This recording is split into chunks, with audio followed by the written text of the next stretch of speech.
Test 1, 2.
We are going to get ready to go in just a few minutes, so grab your coffee and your donut if you like, or your second donut, and enjoy. You are in for a treat, and we also have our online community joining us, so welcome to y'all.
Oh, yeah. Mm-hmm.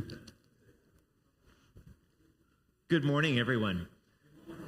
Welcome to Church of the Holy Communion on this beautiful fall day. Whether you are joining us in person or online, welcome. And thank you for taking some of your time on such a beautiful day to be here to talk about some really exciting things that are going on at Holy Communion.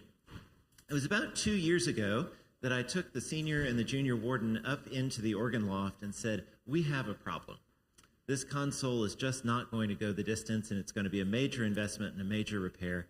And I was so pleased with the visionary leadership of our vestry to say, yeah, we need to get ahead of it. We need to not wait for it to fail. We need to not have organ music for a year while we get on top of something. And they really stepped out. And this weekend, all of that work comes to fruition and culmination with the rededication concert of the organ tomorrow night. We're bringing Dr. Janet Fischel from Indiana University, which David Utz, if he were here, would say, or if he were in the room right now, would say Indiana University is the largest music school in the world. And we are bringing one of their senior organ professors to come out and play the instrument. It's going to be a wonderful concert tomorrow night. If you're coming to the fundraising dinner before, that's at 6. The concert itself is at 7:30, free and open to the public, and we hope that everyone will come and be a part of that. Today, however, Andy Williams is going to orient us to what this instrument is, how it works, what it does, and why it's important. Andy is known to many as the recently retired director of the Lichterman Nature Center here in town. What you may not know him for is that he is also an organist and is going to be introducing us to this instrument with a layperson's perspective so we can understand what's going on. Andy is hosting his national colleague group here in town this week, and so I'm just so grateful to him for making time to offer this presentation to us today. Andy, thank you so much. You're very welcome. Well, good morning, everyone. We're here to talk about the organ, and you're supposed to begin these things with a joke. And so anyhow, I searched the internet far and wide, and it came up with, well, very little, but here we go. Okay. Why did the organist bring a ladder to church? To hit the high notes. Okay, but anyhow, I do promise to wrap this up in the allotted time. I promise Sandy, and also I need to get some demo organ pipes back in the organ before David notices they're gone. So anyhow, today I'm going to tell you just a little bit about my background, but we're going to talk about how pipe organs work in general. Every pipe organ is unique. It fits the room, it fits the congregation, it fits particularly the room, the way the room sounds. I don't know if you noticed, but here at Holy Communion we've installed new flooring and such that provides a different acoustical space than we used to have. You may be thinking my hearing is getting better. I can certainly hear the choir. Well, that's actually some improvement in the acoustics. It also makes the organ sound better. We're going to talk Turkey about why we need the additional additional console, and we're going to look deep inside the organ here at Holy Communion and talk about how it works and what didn't really work before. And then I'm going to circle back to Dr. Fischel's concert coming up Monday. I mean, she is really something. So in regards to introductions, I took piano lessons, as many of us did, from elementary school. And after years of hearing a teenage boy banging around the piano, my folks thought that perhaps the organ was the answer. And so I started taking organ lessons in high school. And when I went to college, the local Episcopal church needed an organist. So I started a 4-year gig as an organist there.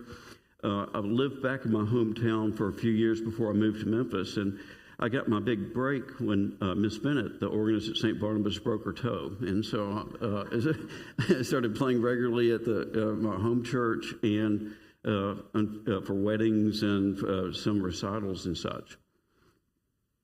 During that time, though, there was a resurgence in interest in Baroque organ music.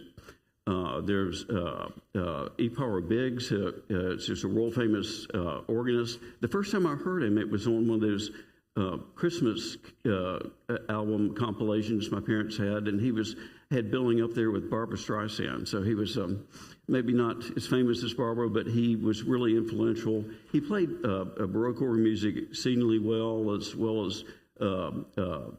French Romantic organ music. Some of us may remember Walter Wendy Carlos, who did Switched on Bach. People really liked the Baroque sound, the music, and they wanted their organs to sound that way. They had very distinct stops, really sharp mixers. It was thrilling, but as we've seen a bit, after a while you realize it may not be the best sound to play hymns and such. By the way, I still listen to E-Power Biggs every day, and my favorite Pandora channel is E-Power Biggs. It's not 100% organ. It's got a good mix, but American organ building today is due in large part to E-Power Biggs' influence. So anyhow, going into how pipe organs work, some things have really not changed. If you look at the drawing here, you can see bellows on the left. Oh, I've got the wrong switch here. Maybe I won't follow that. But you see the bellows on the left, people pumping them. Understand the Winchester Cathedral organ required 70 men to pump the bellows to get the full organ sound. And, that's a lot just for Sunday. But imagine you want to practice the organ, and you don't have telephones and such. But you can see on the bottom, there's a trunk under the bellow pusher, the wind trunk that goes into a reservoir. And the reservoir goes up into the pipe organ, under the pipes. And the organist, see this, so the organist is playing, excuse me, just a second, technical adjustment. The organist is playing to get to control the stops and the keys. Are we back? There we go. Thank you. It helps on the way. So looking at the organ, I want to emphasize that the organ is basically just a big box of whistles.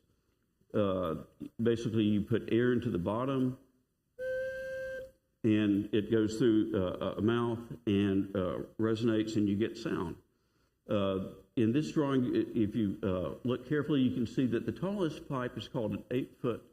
It's a flute. That's the type of pipe. The 8-foot refers to the length of the pipe. In relative terms, if you can't see this unless you got very good eyesight, but on the extreme left, that's a C note. And if you play the piano, that middle C is right in the middle, and that's the kind of the basic tone. If you have a pipe that's 4 feet long, it's half as tall, and it plays an octave above. And you have one that's 2 feet tall that plays 2 octaves above the unison tone of middle C. One thing you'll start seeing a pattern. You've heard of ranks of pipes. They run left to right, and those are all pipes of the same type. If you go from back to front, those correspond to the notes. And so if you play that C, the very far pipe on the left, you would, and those stops were open, you would hear the C at middle C, an octave above middle C, and an octave above that. It goes the reverse way, too. If you've got a 16-foot pipe that's double, it plays an octave below, 32-foot below that. Also, let me give you a side note. There's a lot of organist terminology that looks readily apparent, but it means something else to organists than it means to people. For example, you'll see that that's a 8-foot flute. Well, that's not going to sound like a flute player playing an orchestral flute. It's just a organ terminology based on the type of pipe. So there are basically two broad types of pipes. One are called flues, F-L-U-E, and flues can be principal pipes, flute pipes like we looked at before, and this is a type of flute, and strings. There's another type of pipe called a reed pipe. It actually has a little tongue in it.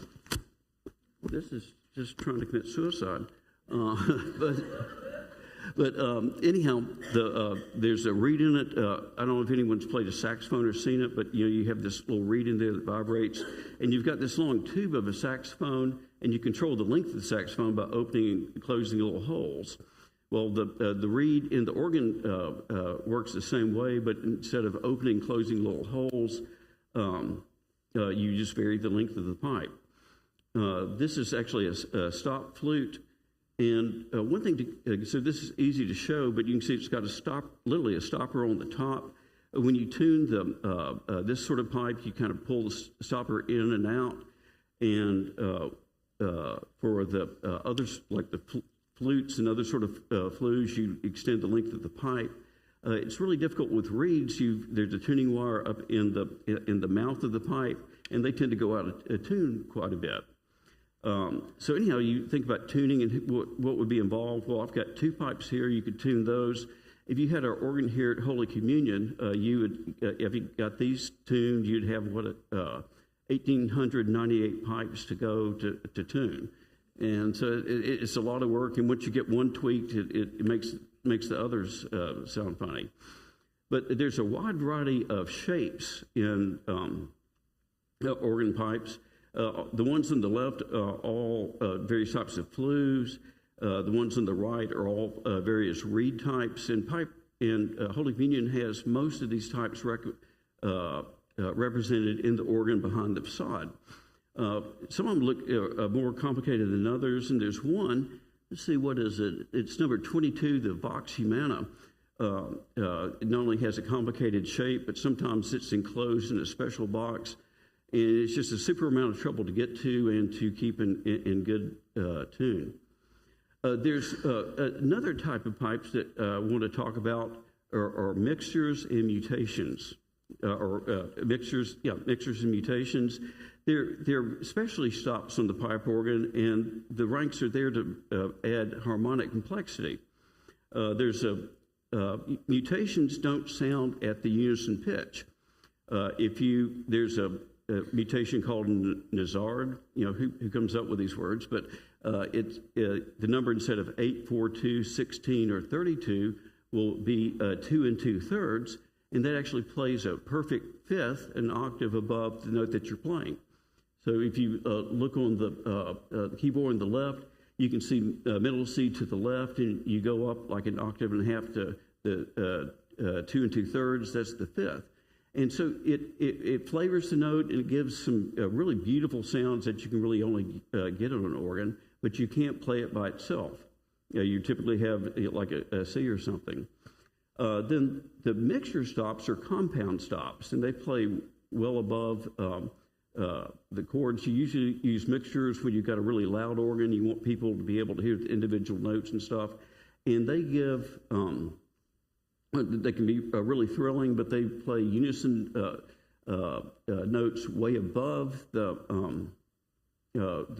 principal pitch, as well as thirds and fifths, and there are different types of mixtures to give different sounds. This is actually the part of the organ in the church I grew up in Tullahoma, but I put a dotted line in there to show you where the mixtures start.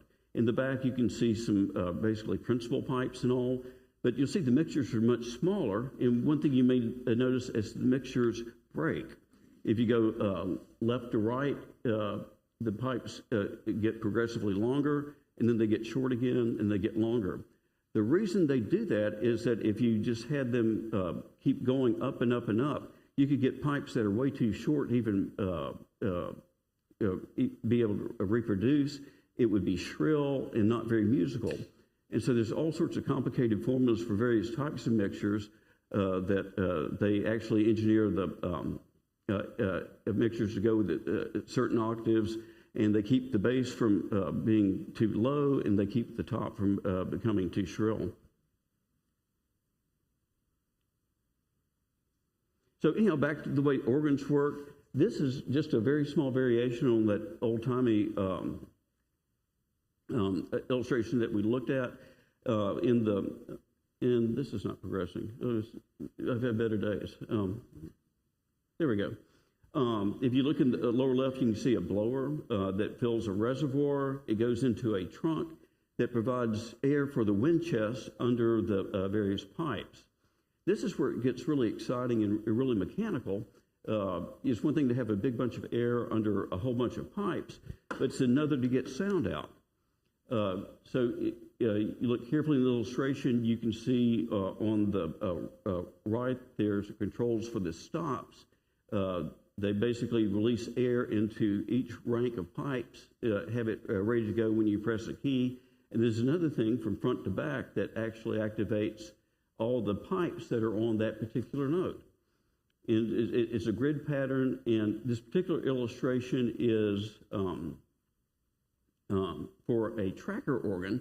The original organs were the most complicated machines men had ever created, but they had all sorts of rods and leather to pull when they open the stop up at the wind chest, and then when you play the notes to quickly open and close the notes under each individual key. We have an electro-pneumatic type arrangement. They're actually, for lack of better words, electromagnets magnets under the various pipes, and they're controlled electronically. So anyhow, to give you a break from me, I'm going to show you one of two fascinating videos that talks a little bit more about the 8, 4, and 2 and how organs make sound. This particular video features engineers, and this is at a cathedral in Raleigh, North Carolina. You know, when you fall in love with somebody, you don't have to have a reason. It just, something inside of you just tells you that, oh, this is it. This is it. I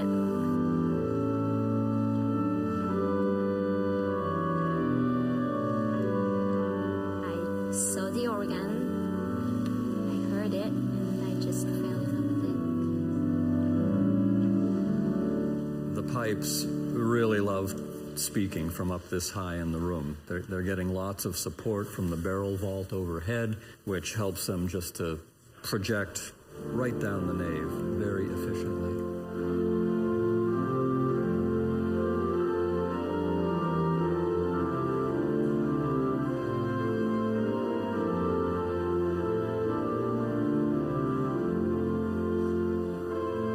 No two organs are alike.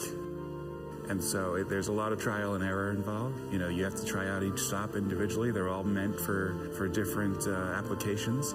And so it's a little bit of a learning process. You figure out, you know, what is good for this given situation, what might be too much, too little. But what gives the voice to the Holy Name of Jesus Cathedral's massive pipe organ? To find out, the craftsman who built the organ from C.B. Fisk Company in Gloucester, Massachusetts, took us inside the massive instrument. As you can see, we're tucked right up under the barrel vault, way up high. We're approximately 65 feet off of the nave floor right now. There are 3,737 pipes in the organ. And this is a hammered lead pipe. This tapered pipe is made of hammered tin. You can see very different in appearance, not only the shape, but the material. Pipes are also made of an alloy or blend of the metals lead and tin. Pipes can also be made of wood. Yeah, voicers blow on their pipes quite a bit. Each pipe plays one note. Small pipes play high notes. Large pipes play low notes. The length of the pipe determines the pitch, okay? So this pipe here, for instance, is about 4 feet long. So this plays what we would call 4-foot C. A pipe an octave up from that pipe is, guess what? 2 feet long. It's half as long. So a pipe playing an octave below this 4-foot C is 8 feet long, and that's that biggest pipe down there. The sound each pipe makes depends on what the pipe is made of and its shape. The pipes that are 32 feet long play the lowest pitches of the organ. The pitch of 32-foot C is 16 hertz. That is to say 16 vibrations per second. And that pitch is below the range of human hearing. So you don't hear it so much as you feel it. The pipe organ is a wind instrument. Giant fans fill a wind chest, which then sends air through the pipes. When a voicer voices a pipe, the first thing he does is to set the opening of the mouth at the correct height. And it's cut up with a planer knife like this. Back at our workshop in Gloucester, I would have cut this pipe up, just making a series of slices back and forth until I got it to the height that I wanted. So the wind enters at the toe. It's then formed into a sheet that comes out through that slit. And the voicer's job really is to aim that wind sheet so that when it comes out through the windway, it strikes the lower edge of the upper lip in such a fashion that it sets the air column inside the body to vibrating. The pipes range in size from 32 feet long and big enough for you to live in, down to the size of a pencil. So you have pipes that weigh 300 pounds and pipes that weigh, an ounce. The actual in-workshop construction took probably 8 months, and then it's going to take, it took 2 months to install it physically, and it will take approximately 8 months to do the final voicing. That might be a little too strong. At first, we do even out the volume. I think it's a little quick. So that's first thing I listen for. Then sometimes a little bit too stringy, a little bit too fluty. We call that the pipe is too quick or too slow. Probably what I'm looking forward to most is actually hearing this organ accompany the congregation. The hymns, the liturgy. I think that's going to be the most moving experience of using the instrument. So how easy is that to put the organ together? And actually, one of my favorite quotes was the very opening one when it says, "You don't have a reason to fall in love with someone. You just know." Well, that's the way I feel really about the organ. There's a shorter clip I'd like to show you that an engineer explains how electro-pneumatic keyboard action works. And like I said, as opposed to tracker, this organ and probably the majority of the organs in town do have an electro-pneumatic action. Welcome to the East Organ Chamber here at Trinity Cathedral, and this is our video on Wednesday, the 3rd of March. And we're going to have a little side-by-side comparison for how the action works, how the sound is produced in the front organ versus the flentrop in the back. So to explain a little bit about how the front organ works, here is John Muller, and he's going to take it away. Hello, welcome to the East Organ Chamber. So the organ in back and the organ in front have two different types of action. The organ in front here has what is known as electro-pneumatic action. So when the organist depresses a key, there's an electrical signal sent from the keyboard up here into the organ. And in simple terms, the electrical signal energizes one of these magnets here. And so that's where you get the electro. And then the pneumatic portion of the action begins to take place here. So when this magnet operates, it sets into motion a series of pneumatic switches. It causes that to work, and then that causes something else to work, and in parts of the organ it gets even more complicated. But in the end, this magnet opens a valve that is underneath each of the pipes in the organ. So you depress a key, electrical signal is set, pneumatics operate, the valve underneath the pipe drops, air goes into the pipe, and the pipe speaks. And that's kind of just a basic understanding of how electro-pneumatic organs operate. Again, how easy is that? And what could go wrong?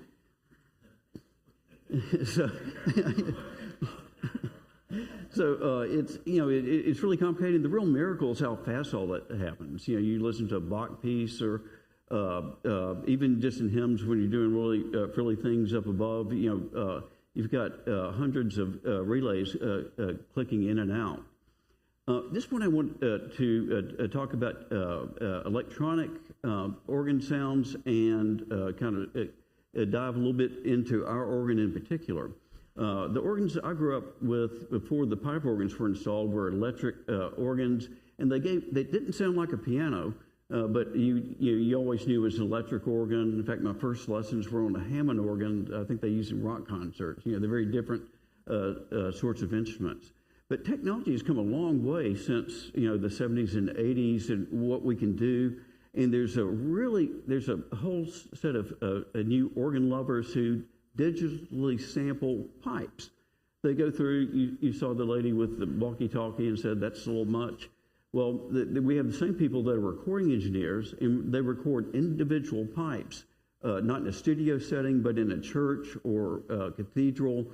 To get, they capture the sound of that pipe in real time, and sometimes they get parts of the acoustics and such. But it's a sound that they can then, through the magic of computers, change the sound to accommodate the space, how many stops being pulled on the wind chest. It's really complicated, and they have some new sounds, some digital stops that you really absolutely positively can't tell the difference between the wind-blown pipe and a speaker-driven pipe. The illustration behind me is actually part of the pedal organ here at Holy Communion. If you look at the bottom, you can see various pipes. To the left, there are trumpet pipes from the pedal. The front and the right, there are principal pipes. And in the back, there are some pipes very similar to these. They're called Bordens. They're wooden pedal pipes. But if you look above, you can see the biggest woofer I've ever seen in my entire life. And that is what I know provides the sound for the new 32-foot string and flute sounds on our pipe organ. With the 32-foot are interesting. They add special effects, but they get into situations like the engineer said, for most of the 32-foot stops, particularly in the lower range, you don't really hear them so much as feel them. And so, they're pretty useful during communion. And, like if Sandy weren't as integral, nice person as he would, he could have them pulled during really emotional parts of the sermon. People would, you hit a button. Yeah.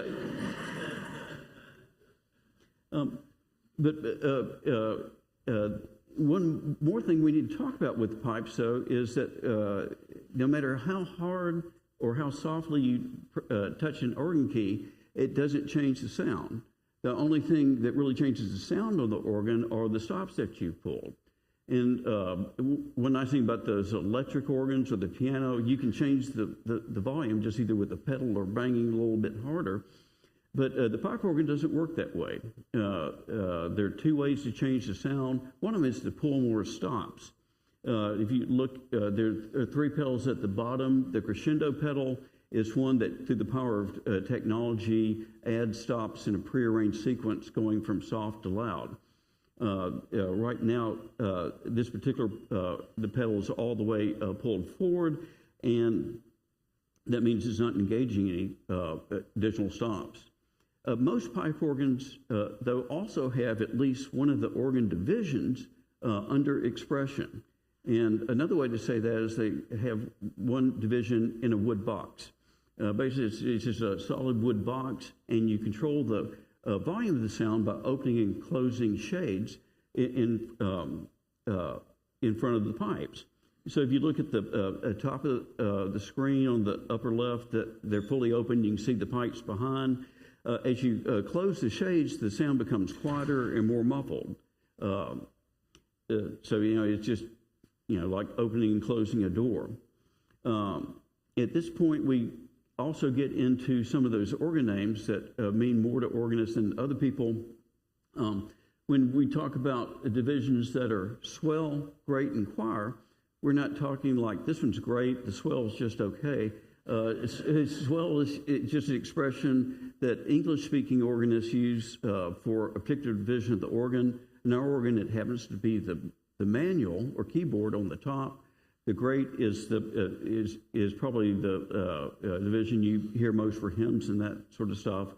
The choir division is a separate division, and it does include a number of stops that are used to help support the choir, but it also has some solo stops that gives you a spare manual that you can play a trumpet on one hand and a kind of a full organ sort of sound on the other.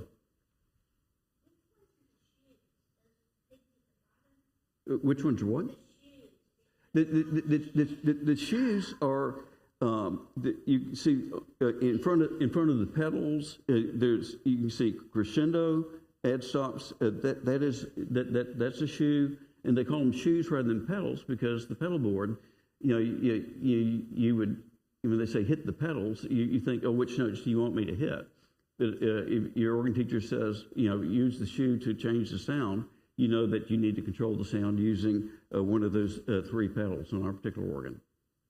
Isn't that why you wear organ slippers? Well, you do wear special shoes, and these jokes make themselves. But the most prominent brand of organ shoes is called Organ Master, and it's just. I don't know if their marketing people look into that or not, but they have a little bit of a heel, and the sole of the organ shoes is leather, and it's designed so you've got some traction, but you can also feel notes and that sort of stuff. When you're playing the organ, you're looking at the music, and it's really difficult to look at the music and see what you're doing in the pedal board, and so you really have to kind of go by feel in that regard. I almost brought mine, but they're so scuffed and worn. No, I just. But that is part of it, and they are kind of hard to walk in, and so there are some organists who play in sock feet and that sort of stuff, but that's generally frowned upon, and most credible organists, have a separate set of shoes just for playing the organ. So I want to talk a little bit more specifically about our organ and kind of dive in behind the scenes. But our organ was originally installed in 1980. It's a Wix. In 1990, we added two new stops. One of them is a mixture called a forniture, and that's just fornitures on various organs. It's a compound stop. It has the Roman numeral 4 in front of it because it's got 4 ranks of pipes that sound when you pull that. And the other addition in 1990 is the festival trumpet. The festival trumpet sits in the organ case on the far right side. You've probably seen a lot of Spanish and Portuguese churches, as well as a lot in the United States, these horizontal pipes, trumpets on chamade. And on chamade just means on the wall. Well, these festival trumpets are shaped like that, but they're upright. And they're quite loud. I think one person called the festival trumpet the party horn. It's it's super loud, and it's almost like its own division. It's really distinctive, fun stop for the right occasion, but it's not as versatile as you might think. Also, during this period, like I mentioned, you look at the influence of E-Power Biggs and of the Baroque. Our organ has a fine sound, but it was sometimes it could be shrill if you weren't careful. You had to orchestrate everything really carefully. But over time, though, like our organ was originally built in the 80s, the console has gotten older and older and older, and our taste in music have changed over time. And we're really fortunate through planned giving, Tina Waters Estate, and in partnership with St. Mary's School, we're able to not only replace the 40-year-old plus console, but add some digital voices to round out the organ and make it more consistent with our needs. And so, just to remind us about where we came from, when we installed the organ originally, we were all using rotary phones. That gives you an idea of the technology, and organ consoles, particularly at that time, were not as durable as the rotary phone. I think my little brother probably has the one that we grew up in his house somewhere, and it may even work. But this thing's going to be the death of me. But anyhow, our organ had dead notes all over the place. A dead note, I told you, no matter how firmly or how delicately attached note doesn't change the sound, dead notes don't play anything. And so there's a D out in the swell all the time. And if you're someone like David, you just go and, I'll play something D sharp minor. If you're like me up there, you're wondering if I still remember Twinkle, Twinkle, Little Star. The only other piece that's in another key. And with the choir, the choir's going along, and the organist is going. Every time you hit a note, it's supposed to hit. It's not there. That's a big problem. We had ciphers. Ciphers are when notes are stuck on. You have to turn the organ off and kind of do a reboot, see if that works. If that doesn't, you tiptoe in during the sermon and try to find the pipe that's stuck on and pull it out. It's a real pain. The keyboard was getting noisy and uneven. You could hear it in the congregation. The pistons started changing. The pistons are presets. Those are all those little white buttons we'll see again under the manuals and the toe stubs on the organ. And I guess because it was wired later or something, but one of the ones they pulled in without you knowing it was the festival trumpet. And so we hear the festival trumpet like at Christmas and Easter, maybe a few other times. But if you're like during communion, the festival trumpet comes on. It really it changes the mood. And all these problems were occurring more and more frequently. And so there was really no choice but to replace the console. It's 40-year-old technology, like I said, the rotary phones, and just who knew in the 80s that you would be carrying around a computer? And so changing the console gave us a computer with a flashlight. But anyhow, we can take advantage of this sort of technology in organ to make the organist's job easier and give us a lot more to work with. And also mentioned musical taste has changed. Right now, we listen to a lot more Rudder, although you still need to play the repertory. So that went too far. Okay, well, we'll go with it. One of the things in organ circles was known as Memphis's largest two-manual organ. Most churches of our size have at least 3 manuals. The sort of organist that you have for this size congregation typically really need that. The way we finessed it at the time is that playable from the grate, there's actually a combination of a regular grate organ with the mixtures and reeds. But up above the dotted line on the stop jam list to the right was another organ that's enclosed. We talked about the shades, the shoe, not the pedal, and it worked, but it's not as flexible as you might think. So one of the things we did in the console is we split the grate into the grate and the choir manual, and we added a goodly number of stops, including a tuba mirabilis, which is a more polite version of the festival trumpet, and some additional reed sounds. So anyhow, there's a number of upgrades in the new console. We talked about we've gone to 3 manuals. The technology is just unbelievable. Among other things, through the magic of computers, we now have 256 memory levels. So in other words, when David pushes one of those white buttons, depending on how he's got the memory set, he has a possible 256 combinations per little button or toe stub.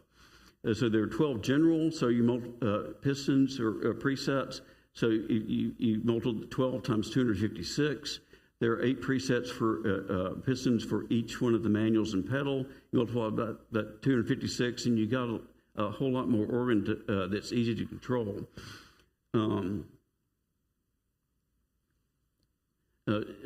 In Going forward with the wicks, one of the problems with the keys was the wiring. You had tiny little wires, and if they get dust in them, or you think an unclean thought, they move around, and you've got a dead note or a cipher along that range. And so we replace that with direct metal contact. Looking at this illustration here, this is what it looks like behind the manuals in our organ. It's got lots of electrical switches, but and contacts, but instead of tiny little wires for contacts, you've got solid metal plates. Oh, and one other thing behind every key and stop now, there's a microprocessor. Probably this is a 13. It's probably the 2, 3 technology levels above, but that gives you a lot more dependability and control. So this is the new console going in. I like this picture because you can actually see what goes on behind the facade. And actually, to get into the organ, you pull some of the facade pedal pipes away and kind of go in and work on the organ. So this is actually our physical organ. If you look at the bottom, you can see the wind trunk coming in from the blower. It goes into, you can't see the red in this light, but there's an air reservoir that also regulates the pressure. It goes, this is the great organ kind of to the right. And in the back there, you see the Peterson memory and all those electro-pneumatic controls that the engineer showed us in the video. So as far as physical location, the great organ's to the left of the console. The choir organ is in a box behind there. The swell box is behind those pipes in the middle, and the pedal and festival trumpets off to the right. So anyhow, this is what, when you're sitting in the organ console, this is what it physically looks like when you're looking at the stop jams. You see some are in red. Those are reed stops. My first organ teacher was not a fan of reed stops, and those are the ones that Miss Wooten would go and put Kleenex behind or some way to fix it where she couldn't even accidentally pull some of those stops, particularly on the pedal. Remember, we talked about 16, 8, 4, and 2. Those tell you the pitch of the various pipes. If it has a Roman numeral, that tells you how many ranks are in the mixture. So organists, find their way around the organ, and they're arranged in ways that are significant to organists. But I'm a more linear thinker, so I came up with a color-coded spreadsheet that goes into some of that detail. The light blue and it doesn't really show up that well in this light. so if you have incredible eyesight, you'd notice that there are 15 stops that were added for the Walker organ. They're fairly evenly distributed amongst the various divisions. One class of organ components we haven't talked about are couplers. Couplers enable you to play one manual for another. For example, if you pull swell to great 8, it will pull all the swell stops that you have pulled and play them on the great organ at the unison pitch. If you pull the swell to great 4, it pulls the stops that you have an octave above, and 16 an octave below. And that works well if you're playing in a certain range. You got to be careful that doesn't add any more pipes. If you start playing in the upper end and you've got a swell to great 4 or et cetera, you run out of pipes because it just can only you only play the pipes that are there. And again, you can sort of see lavender highlights. This is what, when you say pull out all the stops, if you pulled out all the stops, it would sound terrible. And so you use the stops and the pistons and such to calibrate the sound. The ones that are in the faint lavender there are what you'd pull for full organ to play for a hymn or to offset the festival trumpet. The couplers, the general couplers at the bottom, or the little tabs directly in front of the organist, and they also offer opportunities to couple, an octave below and an octave above. And so this kind of goes into some things that we've talked about. We have 12 general preset combinations that are multiplied by 256, 8 per manual for the divisional, variety of couplers. And we've got some handy signal lights. Like it's really useful to know if if you're using the crescendo pedal, how far you're going into it, or how open or closed the shades are. So that's the quick version. I'm going to be mindful of the time, but all right. We've talked about how the organ works, and it talked about the inside of our organ, and talked about how it works before and after.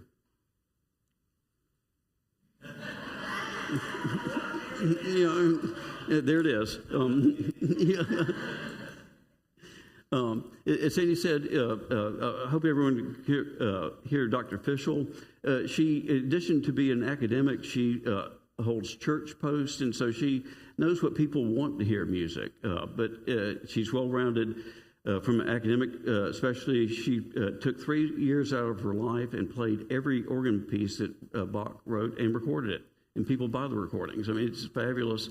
The American Guild of Organists is the preeminent organ organization in our country, and she was the first female invited to play the St. Cecilia concert in San Francisco recently, and she's going to be right here. So that's a wrap. Does anyone have any questions? Yes.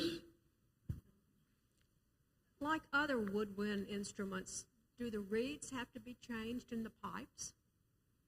The reeds do not have to be changed in the pipes. The woodwind instruments are made out of bamboo or wood. These reeds are metal reeds. They're usually, for example, I know a lot of the big trumpets. The reeds are made out of lead, but they become a moving part, and so they need a lot of hands-on attention that the digital stops don't really need, and sometimes they collapse under their own weight. One other thing, you can see words like trumpet, oboe, flute, violin. If you look carefully enough, those are names that organists give the stops, and it's not to suggest that we're trying to duplicate orchestral instruments.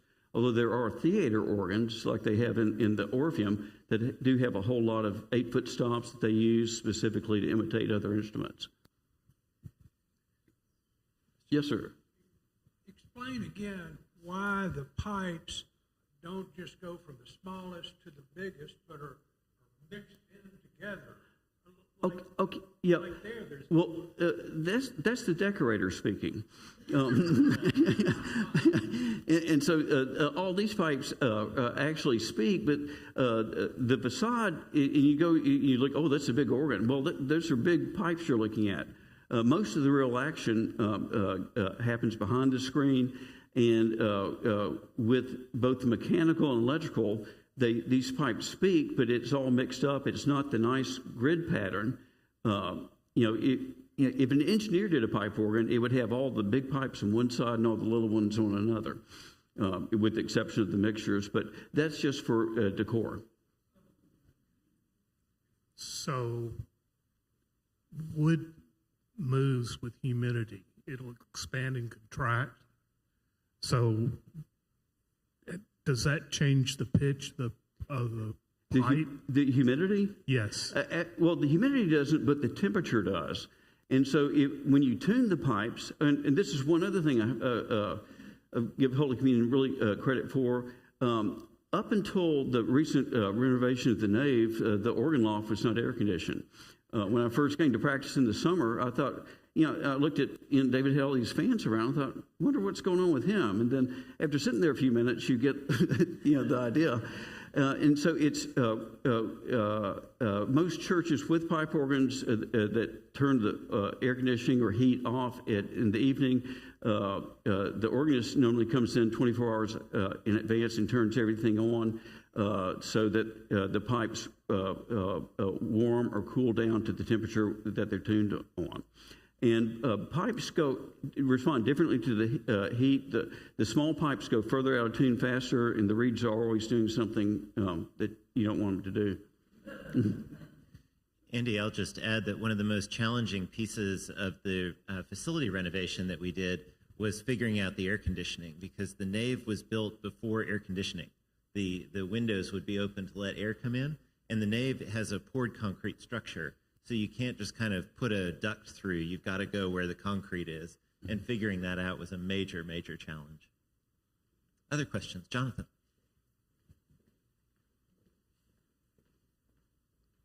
Yeah, the console, I'm curious about the instrument and the learning. The console seems only slightly more complicated than like a fighter jet engine.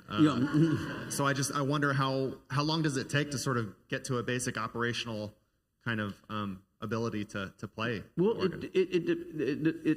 it actually depends on the individual.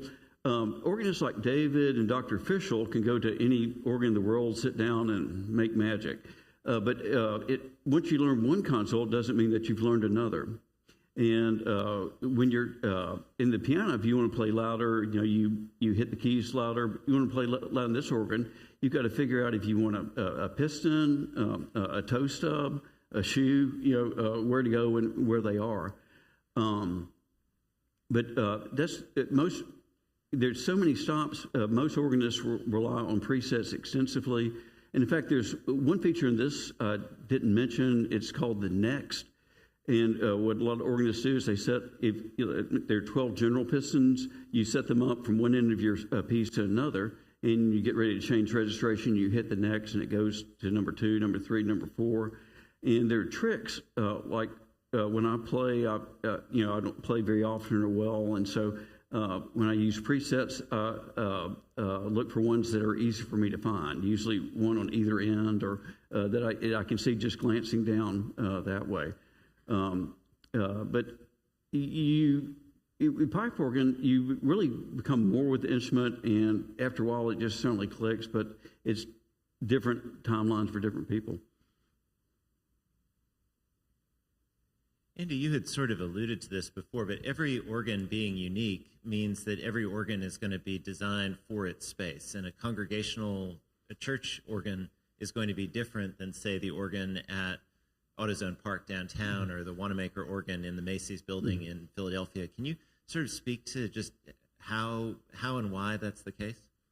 Well, the organ, it depends on their function. If you have an organ like at the Orpheum Theater, the theater organ, they're originally designed to accompany the films and that sort of stuff, and now it's a bunch of nostalgia. When you're rallying the fans at baseball stadiums, more often than not, will have an organ to rouse the crowd, and you need different sorts of stops when you're trying to get people revved up for your team and trying to get prepared for worship or appropriate music to play during communion and set the mood. They're depending on the needs of the people who will be listening to that instrument. And again, early on, the Baroque instrument, there's certainly a lot of interest in playing Bach in particular, and there still is. But the sort of sounds that make Bach sound great aren't really super good for singing. Or one thing we look for in our musical tradition is smoothness. In trying to crescendo gradually with the organ, our organ permits that. Especially now, if you're playing a Baroque organ, for example, the crescendo kind of goes like this. It's not a really graceful sort of a way up, and the way you design the organ is just depending on what you want it to do. I love pipe organs and pipe organ music, but going to recitals every day is a little bit out of the realm what I'm looking for. And when we come to church, we need something that really inspires us and puts our mind in the right place. Any other questions? On a very simple scale, if you're doing word processing or typing, you have a certain amount of muscle memory, so you don't even have to think. Your fingers know where to go. This is so complicated. Do you have muscle memory playing the organ, or? Or you have to- You have, well, for the keys, you have hand-eye coordination to be able to, your feet are playing notes and your hands are playing notes. The real super tricky part about the organ is changing the sound. One of the things people do like about Bach is that most Bach pieces you can play from beginning to end without changing the registration at all, except maybe pulling a big pedal stop at the end. The muscle memory doesn't come into the pistons and that sort of stuff. That's more of a head game. And if you watch concert organists, they typically will have little sticky notes and that sort of stuff to remind them to, that they've got to change the registration and that sort of stuff. And that sort of memory is specific to each song. It just takes for granted that you're able to play the notes correctly on the keyboards and the pedals. Andy, we have one more question here, and then we'll wrap up. The woman in one of those clips was referred to as a voicer. Is that different than an organist? As a what? A voicer. Oh, the voice. Okay, the voicer has to do with voicing the pipes. The pipes, the way they cut, particularly the openings here, affects the way the pipe sounds. And you've got two things. When you want to get a particular sound, once you do one pipe, you've got to get the other ones to match. And so the pipe organ sounds completely different up in the organ than it does in the congregation. And so that's the reason that the voicer is actually playing the keys, but she's away from the inside the pipes themselves. If you're up in the organ surrounded by pipes and you're listening to one after the other, they all start sounding exactly all right. Andy, thank you so much for this. No, you're welcome.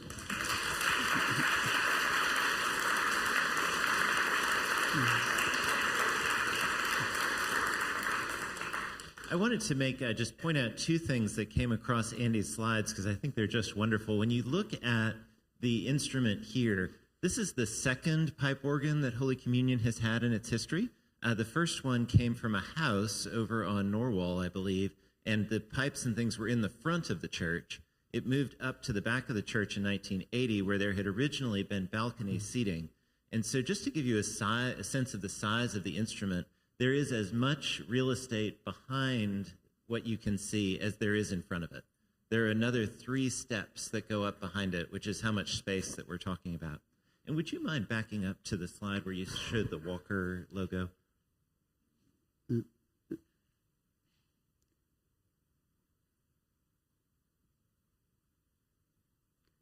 Let me know when I'm... One more, a couple more. Keep going. Or excuse me, the Wix logo is what I'm looking at. That, right here. Oh. One back. To the left of the logo, you'll see an object there with a date written on it.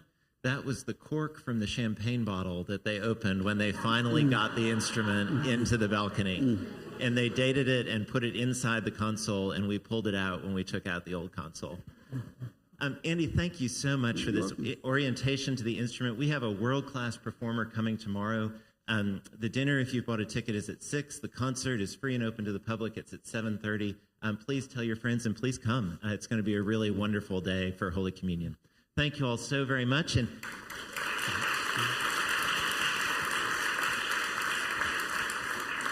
And if you would like to hear the organ played live and in person, approximately 13 minutes from now, you have an opportunity to do exactly that. Andy, thank you again. Friends, thank you. And we'll see you see you at church in a few minutes.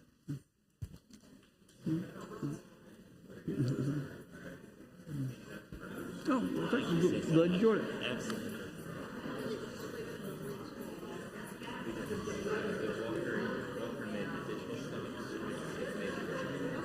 Mm-hmm.